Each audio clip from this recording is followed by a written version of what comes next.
Bonjour et bienvenue dans Sakankan, numéro 5 produit depuis Libreville, une émission qui vous permet de suivre toute l'actualité de la Coupe d'Afrique des Nations.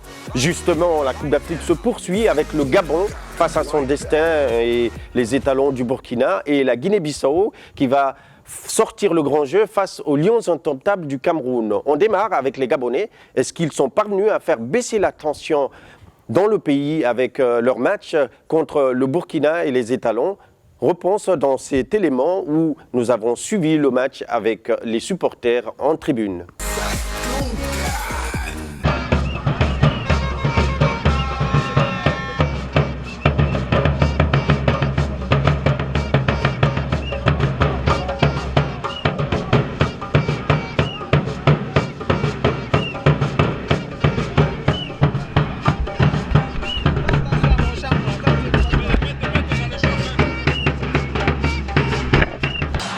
Avec Poko qui essaye de faire la différence face à Koulibaly. Poko encore. Poko toujours qui va obtenir un corner. C'est ça que je vous ai dit, Florent, c'est que ce joueur, il va faire un petit peu le booster de cette équipe avec son engagement, son volume de jeu. Pris ensuite par Tanguy Gora mais dégagé par Mayo. Ouais, Tanguy Gora a repris directement mais il avait le temps de contrôler. Attention, attention à ce ballon récupéré par Nakoulma. Nakoulma dans la surface. Nakoulma encore, il était scellé. Nakoulma, le raid meurtrier de Nakoulma, les Burkinabés. Non, joue toujours la prudence. Non, vous n'êtes pas rassuré. Non, pas rassuré. Il faut le deuxième but. Le deuxième but pour tirer la frontière. La frontière est touchée. On va marquer un deuxième but. D'accord. Mais il va faire 1, 2 à 1. D'accord.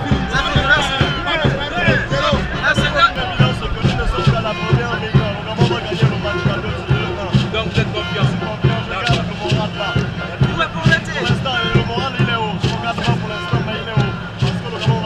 Ballon de contre pour Tanguy Gora qui essaye de jouer vers Pierre-Emerick Aubameyang. La sortie de Kofi qui s'est mis à la faute et c'est un penalty. Peut-être le tournant du match. Kofi qui prend un jaune. Aubameyang est allé chercher ce penalty. Il l'a obtenu et donne peut-être un petit bol d'air au Gabon. J'aimerais qu'il mette ça. On ne peut jamais battre le Gabon à domicile. D'accord. On sortira pour le premier tour. Ok. C'est notre coup. On va suivre ensemble le penalty. Suivez. Ensemble le penalty. J'aimerais qu'il marque ça.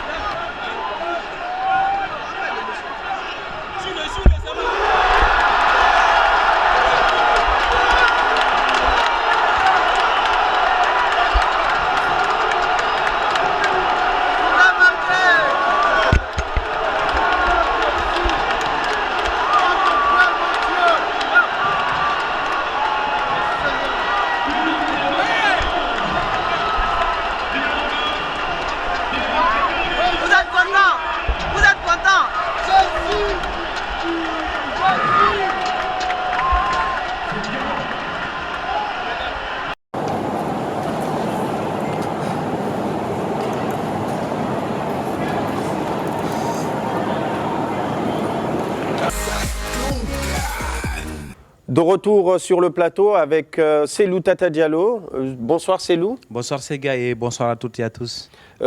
Pour ce premier match, le Gabon ne réussit toujours pas à gagner. Est-ce problématique ? Problématique à ce niveau-là. Le Gabon, pays organisateur, on l'attendait déjà pour le match d'ouverture. Le Gabon n'a pas réussi à battre la Guinée-Bissau et donc le Gabon avait cette occasion de se racheter face à son public surtout et surtout faire un bon classement. Le Gabon n'a pas réussi à emballer ce match-là.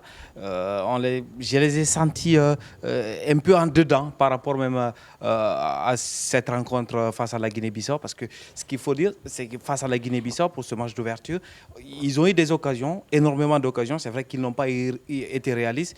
Ils sont sortis de ce match-là avec beaucoup de regrets. Mais cet après-midi, on peut dire que c'est sans regret parce qu'ils ont été bousculés, ils ont été baladés par cette équipe burkinabé, belle équipe burkinabé. Donc c'est sans regret pour les Panthères, même si pour eux, il faudra batailler pour le troisième et dernier match face au Cameroun. On va prendre l'avis des acteurs de cette rencontre, notamment côté gabonais. Boanga, élu homme du match, et l'ancien international Daniel Cousin, qui est dans le staff technique de cette formation des Léopards. On a raté beaucoup d'occasions. Moi, personnellement, j'ai raté deux occasions de faire le 2-1. Et je m'excuse auprès du peuple et auprès de l'équipe. Et j'espère qu'on fera mieux contre le Cameroun. Déjà sur le plan de but physique, on était beaucoup mieux que contre la Guinée, on l'a montré, on était beaucoup plus engagés, agressifs. Bon, après on a commis encore quelques erreurs, ce qui malheureusement nous a coûté ce but vraiment évitable. Ça nous condamne à faire, pas l'exploit, mais gagner le match contre le Cameroun pour s'assurer de la qualification. Côté burkinabé, malgré le match nul, des espoirs sont fondés. Sur le dernier match, nous aurons Razak Traoré et Bakary Koné. Pour les Gabonais, l'équation reste simple, mais pour les Burkinabés, il n'en demeure pas moins, malgré ces 2 matchs nuls, qu'il faudra cravacher, malgré que le Burkina va rencontrer que les Djortes, c'est-à-dire que l'équipe de Guinée-Bissau. Même cas de figure pour cette formation de Burkina Faso. On l'a dit, c'est vrai, on les a sentis mieux dans le jeu cet après-midi, avec surtout beaucoup de pressing au milieu de terrain, avec un Charles Kaboré retrouvé, très technique, qui a touché énormément de ballons et qui a été une véritable rampe de lancement pour cette formation de Burkina Faso. Et puis derrière, c'est vrai que la sortie de Pitroipa ne va pas être regrettée côté burkinabé. C'est Nakoulma, dès qu'il est entré, il a créé la différence, il a marqué ce beau but face aux Panthères, même si derrière il est coupable sur l'égalisation, sur l'action qui a amené ce penalty de Aubameyang. Aubameyang, je reviens là-dessus, qui n'a pas été très très bon. C'est vrai qu'il a cherché le penalty, il l'a obtenu, il l'a transformé, c'est vrai. Il a sauvé un point pour le Burkina et pour le Gabon, mais il n'a pas été très bon. Mais face à ces Burkinabés-là, bien organisés, c'est vrai que le match était bon à prendre, même si derrière, vous l'avez dit, face aux Djortos, il va falloir sortir encore une fois le grand jeu si on veut passer ce cap du premier tour. Oui, si le Burkina veut passer le cap du premier tour, il faudra évidemment jouer d'une autre manière. Et pour cette formation, il y a des joueurs qui vont manquer, notamment Jonathan Zongo, apparemment, qui est forfait pour le reste de la compétition et qui devrait normalement quitter dans les heures qui suivent le Gabon pour être évacué en Europe pour des soins. Malheureusement pour le joueur burkinabé qui avait fait une très belle entrée lors du dernier match. En effet, il y a eu beaucoup de problèmes physiques, beaucoup de pépins physiques au cours de ce match-là. Est-ce que la pelouse en est pour quelque chose? Allez savoir. On sait également que Mario Lemina, qui n'a pas pu jouer cet après-midi avec les Panthères côté Gabonais, ouais. Côté Gabonais est out pour 2 semaines, donc peut-être que la CAN est finie pour lui également. Donc beaucoup de blessures. Jonathan Pitroipa qui est sorti en cours de rencontre. On ne sait pas qu'est-ce qui lui est arrivé exactement. Beaucoup d'interrogations par rapport au terrain et ces pelouses-là, notamment du côté de Port-Gentil et de Libreville, qui posent problème. Même cas de figure du côté d'OM, les pelouses sont assez récentes et donc les athlètes sollicitent beaucoup leur organisme, ce qui est un peu plus difficile pour le Burkina. Il va falloir gagner impérativement face à la Guinée-Bissau, qui n'est pas encore éliminée. Malheureusement. C'est ça, dans cette poule-là, en fait, personne n'est qualifié, mais personne n'est éliminé également. Même si le Cameroun a pris une option cet après-midi, il faudra chercher un nul face au Gabon, pays organisateur, lors de la 3e et dernière sortie dans cette poule A. Et puis dans l'autre rencontre, tout est possible. En cas de victoire de l'une ou l'autre équipe, cette équipe-là va se qualifier pour le second tour. Donc le Burkina Faso n'est pas éliminé. La Guinée-Bissau également a une chance. Pour poursuivre cette émission, nous allons partir avec la deuxième rencontre au Stade de l'Amitié à Libreville. Le Cameroun et les Lions indomptables affrontaient les Djortos de Guinée-Bissau. Résumé de cette rencontre avec cet élément.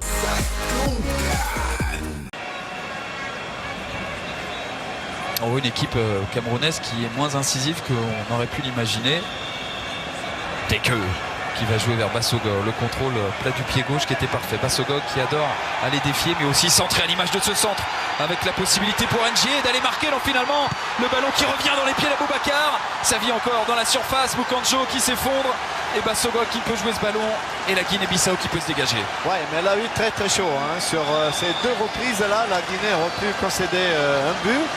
Ndié qui va centrer pied droit. Le ballon renvoyé par Rouari de la tête, remis côté camerounais. Et Piketty qui enchaîne. C'était magnifique ce qu'a fait Piketty. Piketty, la vitesse du numéro 18 de cette équipe de la Guinée-Bissau dans la surface de réparation. Il va s'ouvrir en angle de tir. Oh, le rush rageur de Piketty et le but d'exception de joueur de la Guinée-Bissau qui lance parfaitement ce match. Ça n'est plus une surprise, cette équipe de la Guinée-Bissau. Une révélation, c'est une confirmation. Quel beau but, quel rachat individuel de Piketty. Il est parti de loin, il a fait reculer cette défense camerounaise. Il a réussi à s'ouvrir l'axe. Il y avait quand même une petite faute défensive de Nga2 qui lui a ouvert carrément l'axe. Ça partait de très très loin. Et au début, il y a un sombrero. Après, il y a ce rush. Il est parti dans son propre camp, hein, Piketty. Et là, regardez, hop, il y a Nga2 qui est carrément mis de côté. Il n'a aucune chance de défendre. Et il y a ce magnifique but qui ouvre le score pour la Guinée-Bissau. Ce n'est plus une surprise, en effet, quand on a des joueurs comme ça, formidable. Et un petit peu de passivité quand même aussi dans cette défense camerounaise. Piketty pour un but qui fait mal aux Camerounais. Ah oui, c'est Nanicio qui a frappé de loin. Il a très bien frappé. La bonne défense de Thomas. Et le ballon conservé par les Camerounais. Oyongo. Benjamin Moukandjo qui transmet latéralement la frappe. Siani égalise une frappe sèche de l'extérieur de la surface. Et le Cameroun est de retour.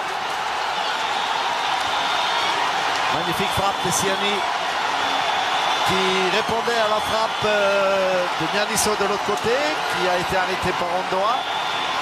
Et à peu près depuis la même distance, 25 mètres. Dédié à son bébé, ce but, forcément très important. Remise de Moukandjo. Et la frappe, voilà, immédiate.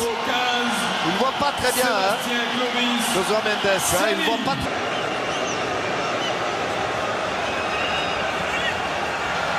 Suarez qui évolue en Norvège à Strømsgodset. Le ballon dans la surface. Avec Bassogog qui se fait reprendre par Nanicio, mais qui conserve ce ballon. La tentative ensuite. Encore une frappe lointaine pour le salut du Cameroun. Le Cameroun renverse la Guinée-Bissau. Ils étaient menés à 0. Il marque par 2 fois en un peu moins d'un quart d'heure. Et c'est une frappe ultra puissante d'Nga2 qui permet au Cameroun de mener 2-1. Ah, magnifique cette frappe aussi. Et malheureusement, on est un petit peu déçu pour ce gardien courageux là, Mendes Jonas, qui ne pouvait rien sur ce ballon. Soulagement pour Hugo Broos. Merveilleux but, ce deuxième but, et comme le premier, un très joli tir. Et les supporters camerounais qui envahissent le stade. Ah, ils sont abattus. Bassogog qui donne le ballon. Il ne voit pas le ballon, forcément, il n'y peut rien, Jonas. Passe décisive pour Bassogog et encore une frappe de loin. Il la prend bien, à une touche, Nga2. Lui qui était quand même un peu coupable sur le but encaissé. Il est maintenant le sauveur peut-être de son équipe. Il reste encore un peu de temps. Et les Camerounais qui ont réussi à remonter ce handicap.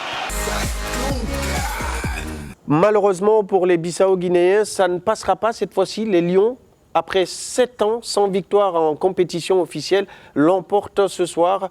Victoire logique.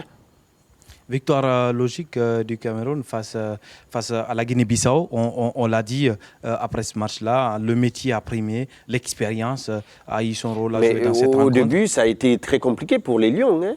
Et ben, c'est comme ça. Il aurait connu d'ailleurs à la fin de la rencontre.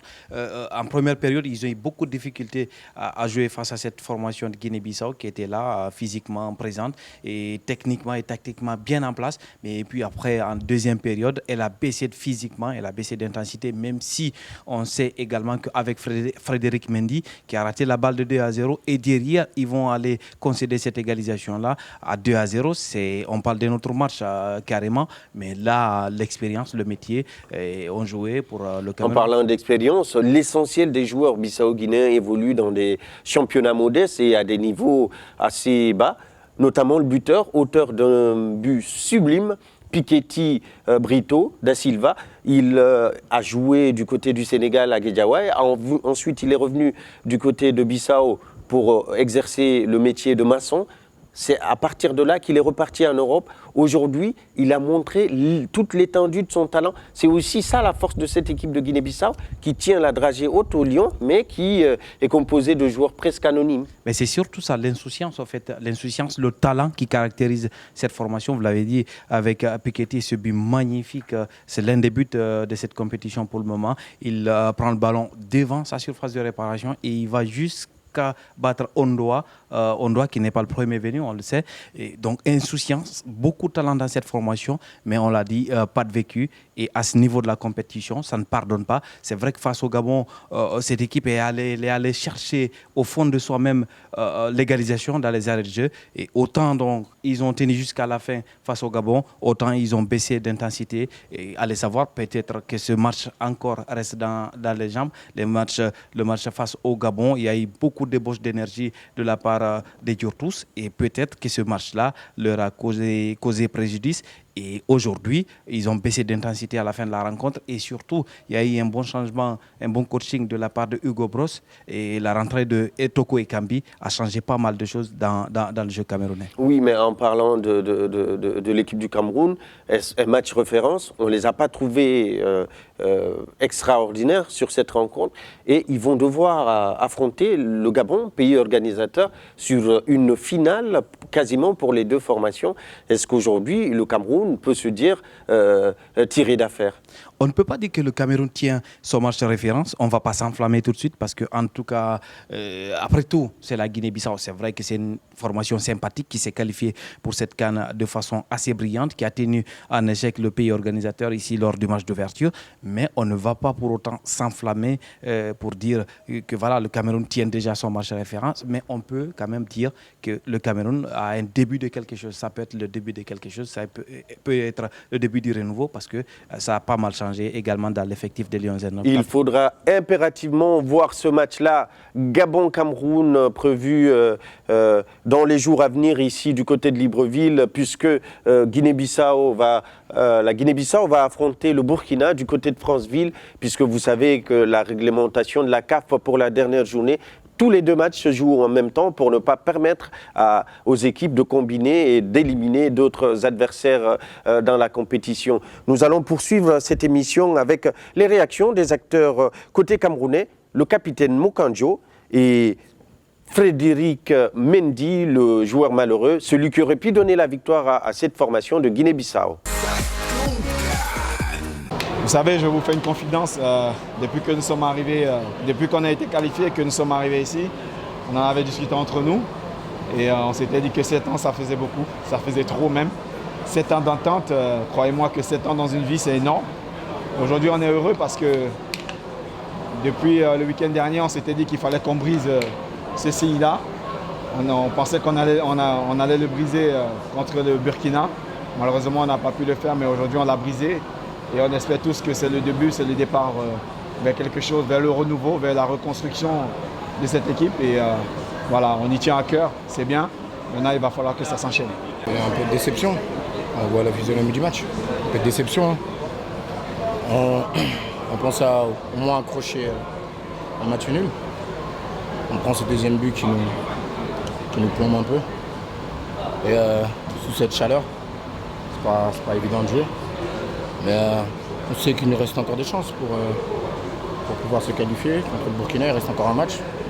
Le quart n'est pas encore fini. Et on va essayer de lever la tête et se remobiliser pour le prochain match. Ouais, c'est clair que si je mets le 2-0, la fin n'est sûrement pas la même. Je m'en veux, mais c'est ça, c'est le football. Hein. C'est ce qui fait la beauté et à la fois que le football est cruel des fois et c'est beau des fois. Ouais, difficile à se dessiner. Je pense qu'on a fait une première mi-temps assez compliquée, pas très correcte. On a fait une mauvaise première mi-temps, il faut le dire. Mais en deuxième mi-temps, on s'est bien ressaisi. Croyez-moi, ça a grondé dans le vestiaire. Le coach, il nous a bougé.